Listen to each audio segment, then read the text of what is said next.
I can't find my bracelet. My mother-in-law must have taken it again. Stop complaining. It's from Mom. Just deal with it. My mother-in-law has a habit of taking my stuff without asking, and my husband sides with her every time.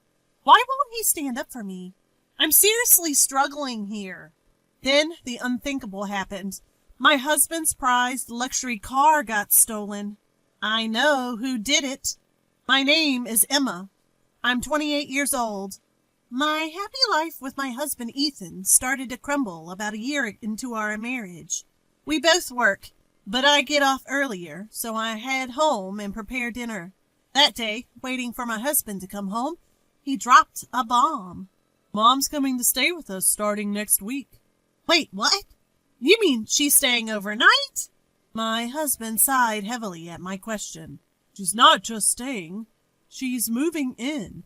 Moving in? Yeah, it's like living together, since Dad passed away. Mom's been alone. She's getting older. It's tough for her. Hold on a second. You can't just decide this.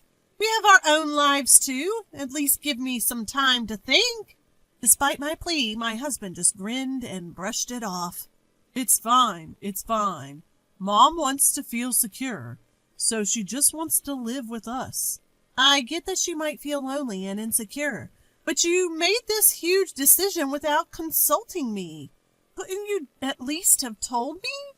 Why do I need to report every little thing to you? She's my mother. That's exactly the point. She's your mom, not mine.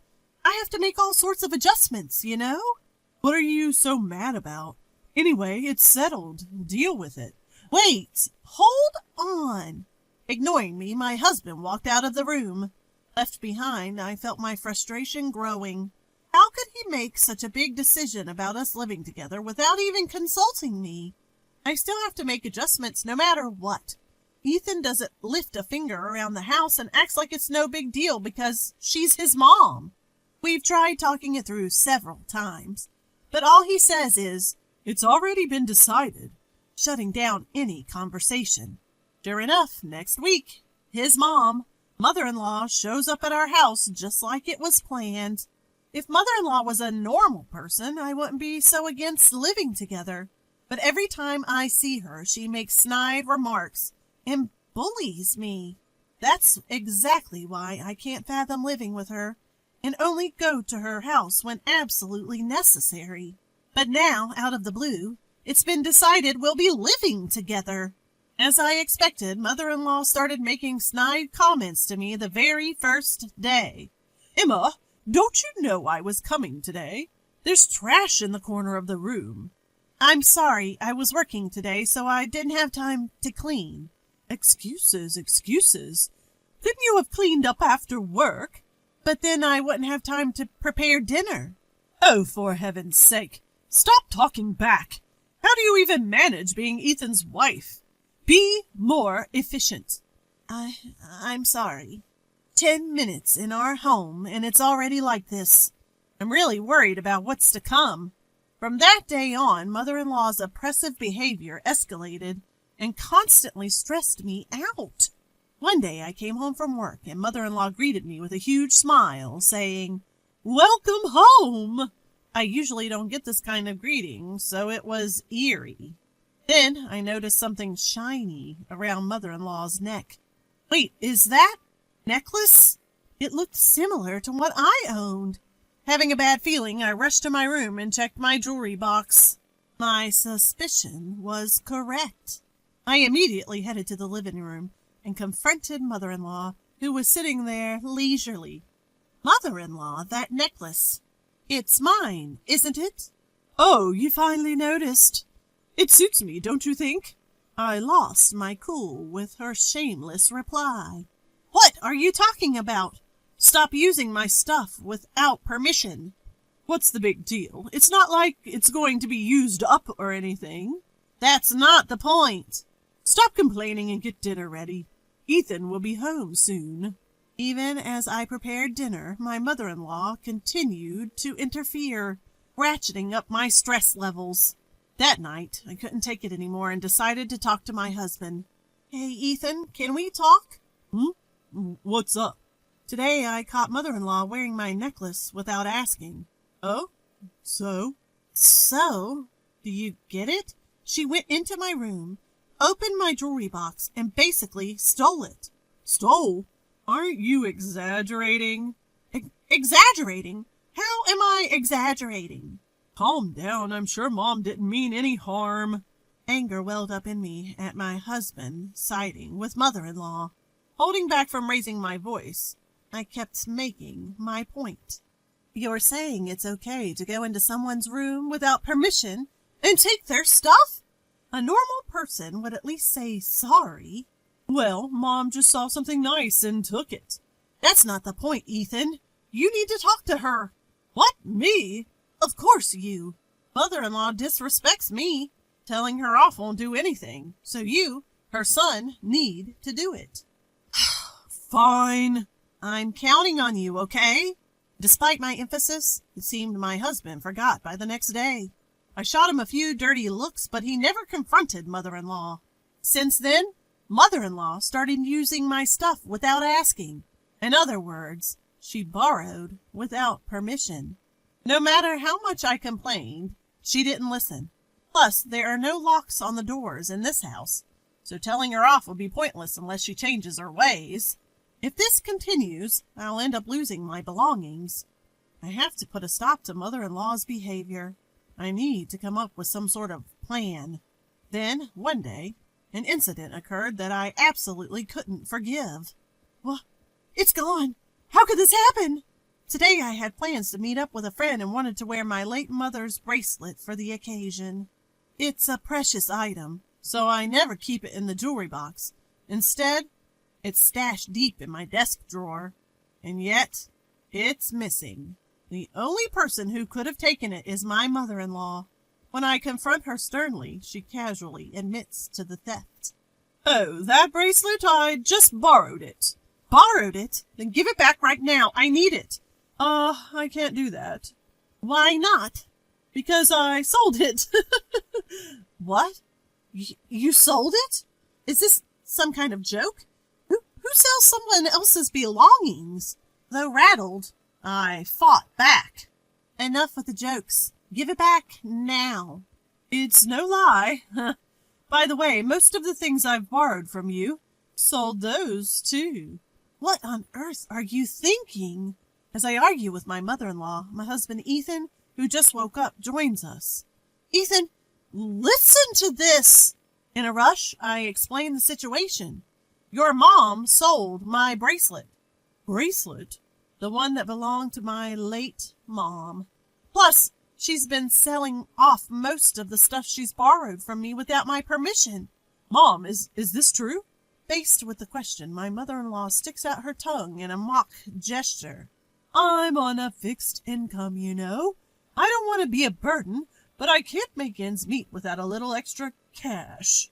You've got to be kidding. What gives you the right? Don't get so mad. I didn't mean any harm. Mean any harm? If you meant no harm, you wouldn't be selling and stealing other people's stuff. That's because... Where did you sell it? Buy it back right now. At that moment, my husband yelled, "Enough is enough!" He was glaring, not at his mom, but at me. Confused, I questioned him. Why are you yelling at me, Ethan? Your mom took my bracelet without asking. Be quiet. I did it for Mom. Stop complaining. For Mom? Are you kidding? Why do I have to give up my cherished items for her? Because it makes Mom happy. She's your mother-in-law. Show some respect. Just do as you're told. I snapped right then and there. I couldn't take it anymore. Not his thieving mom, and not Ethan taking her side. I can't go on living with people like this. Fueled by rising hatred, I shouted back. That's it. If you're not going to return it, let's get a divorce. What? Quit joking about divorce. I'm not joking. I am dead serious. Fine, whatever. I'll get the divorce papers today. Good. If you're going that way, I have no problem with it. Amidst our argument, his mom had a look of satisfaction on her face. She never liked me. Her real goal was likely to get me out and have this house to herself and her son. That night, my husband came home and handed me the filled-out divorce papers. After signing them, I began to pack. I'll pick the right moment to leave. That's what I decided. The next day, during my work break, I checked my phone and found multiple missed calls from my nearby living sister, Sophia. Something must have happened. I called her back, and she dropped a bombshell. Wait, Sophia, is that true? It is. No mistaking it. It's not something you see around here. But why? I took a photo, so I'll send it. Make sure to check it on your end, too, sis. Okay, got it. Right after hanging up, a photo came through from my sister. Without a doubt, it was the damning evidence that could ruin my mother-in-law. When I got home and was calmly preparing dinner, my husband Ethan stormed in, looking panicked. Emma, this is serious. What happened? My prized car is missing. Wow, that sounds serious. Come on, why are you so indifferent? You know how much that car means to me. I do.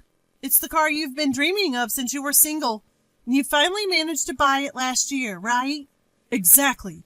So act more concerned. We're still paying off the car loan. Where could it have gone? Don't tell me, Emma. Did you take it out? Of course not. I have my own compact car. Plus, I know you'd be mad if I took yours. Right, but then where? My eyes glanced towards mother-in-law, and she quickly looked away. That confirmed my suspicion. Ethan, I think mother-in-law knows something. What? Why would Mom know? Isn't that right, mother-in-law? As I questioned her, mother-in-law's face turned ashen. What are you talking about, Emma? How is Mom involved? Well, I got a call from Sophia today. Sophia? She happened to be out shopping and saw mother-in-law driving your car. What? That car's a foreign model, and it's blue, so it's pretty recognizable around here. Sophia said that she even recognized the license plate. Wait! Hey, what's going on here? Ethan, now red in the face, confronted mother-in-law. Mother-in-law started stammering her excuses. No, Ethan, I just borrowed the car for a little bit. Borrowed? Are you kidding me? I've told you countless times not to touch that car. I'm sorry, but I just really wanted to drive it. What the heck did you do with the car then? Did you leave it somewhere? No, that's not it. But I did leave the keys in the ignition. Someone from the neighborhood must have stolen it. Stolen? Are you kidding me? I swear I drove the car all the way home. I'm not lying. I showed mother-in-law a photo to put her in her place. Is this why you're lying, mother-in-law? Because you wrecked the car like this? What the? Emma?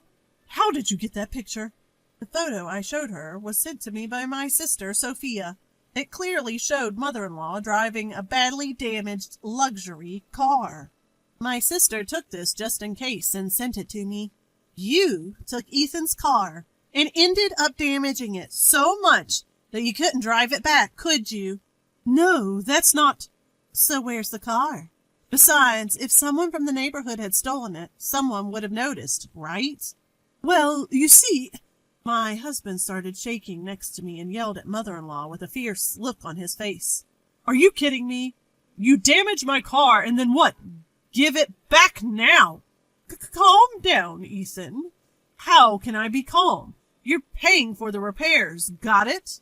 That's impossible. I've already sold the car. Sold it? That's not possible. The car's in my name. I found a dealer that said they would buy any car. They said I could even sell it as proxy. So I sold it for $4,000. What? 4,000? The luxury car my husband bought would easily go for hundreds of thousands, even if sold now. Mother-in-law was fooled by some sketchy dealer who didn't know the car's worth and got ripped off. When my husband found out, he was livid and yelled at mother-in-law like never before. You've got to be kidding me. Do you know how much that car meant to me? I'm sorry, Ethan. You better make it right. I'll give you back the 4,000, so please forgive me. 4,000 isn't even close to enough. Get out! My husband forcefully kicked his mother out and locked the front door. He turned to me, defeated, and mumbled, I never thought Mom could be so toxic. I'm sorry for not taking your side before. It's about time you got it. Don't worry, I'm over it. Now that she's gone, let's live happily together again. Excuse me? No, we won't. What? I want a divorce. Instantly, his face turned pale, and he clung to me. Hold on a second. I already kicked Mom out. Why divorce now? Don't you get it? I'm fed up with you, too. My decision to divorce stands. I have no intention of mending things at this point. You've sided with your mom so many times. That's unfair. You're being too harsh. Harsh? You've got some nerve. You did nothing when I needed help. You're so self-centered. I despise you just as much as I despise your mother. My feelings will never change. Emma, calm down. Shut up. All of this happened because you decided to live with her. Reflect on that. I will never forgive you. What happened with the car? You got what you deserved. Serves you right. What? You feel that way? Of course. I hope you suffer double the mortgage on the house and the car. It's the punishment you deserve. You're going to have to take it as far as you can, you son of a bitch. I left him with those words and grabbed my packed bags on my way out. I headed straight to City Hall to file for divorce. I deleted all his contact info and cut ties completely. Later, I demanded compensation from my mother-in-law for selling my belongings without my permission. She reluctantly started working. With demands for car payments from her son, she's likely working for the rest of her life. My husband is left with house and car loans, and his life has changed significantly. He no longer goes on stress-relieving drives, spending his days off confined to the house. Hopeless case, both mother and son. Karma's a real thing. Serves you right. After all this, I moved to an apartment near my workplace. Now that I'm single again, I have more financial freedom, and life is much more peaceful. Since it's my day off, maybe I'll take a drive to the beach today. This is what freedom feels like. I plan to enjoy my new life to the fullest.